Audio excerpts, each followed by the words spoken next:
तर पूर्व उपनगरात सुरू असलेला पाऊस जो आहे त्याने आता सखल भागांची चिंता वाढवली आहे, कारण भांडूपमध्ये ठिकठिकाणी मोठ्या प्रमाणावर पाणी साचायला सुरुवात झाली आहे। वाहतुकीचा वेगही मंदावला आहे। सकाळी शाळेत जाणारी मुलं आणि नोकरदारांना यात साचलेल्या पाण्यातून जीवघेणा प्रवास करावा लागतोय। पावसाचा जोर कायम राहिल्यास नागरिकांच्या अडचणीत आणखी भर पडण्याची भीती आहे।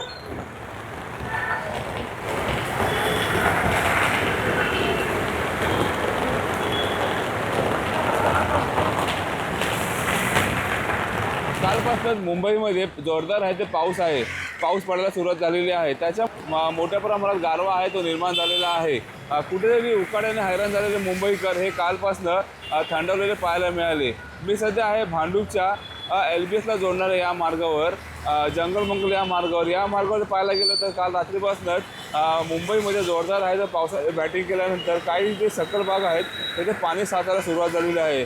चाकरमानी सध्या आता त्यांच्या कामाच्या दिशेने निघाले असले तरी त्यांना याच मार्गी याच पाण्यात नाही त्यांना कुठेतरी वाट काढताना पाहायला मिळत आहेत।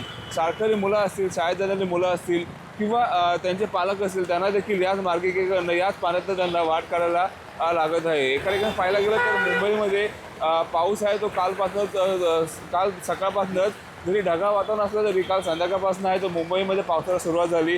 रात्रभर देखील पाऊस जोरात पडलेला आहे। मयूर राणे, साम TV, मुंबई।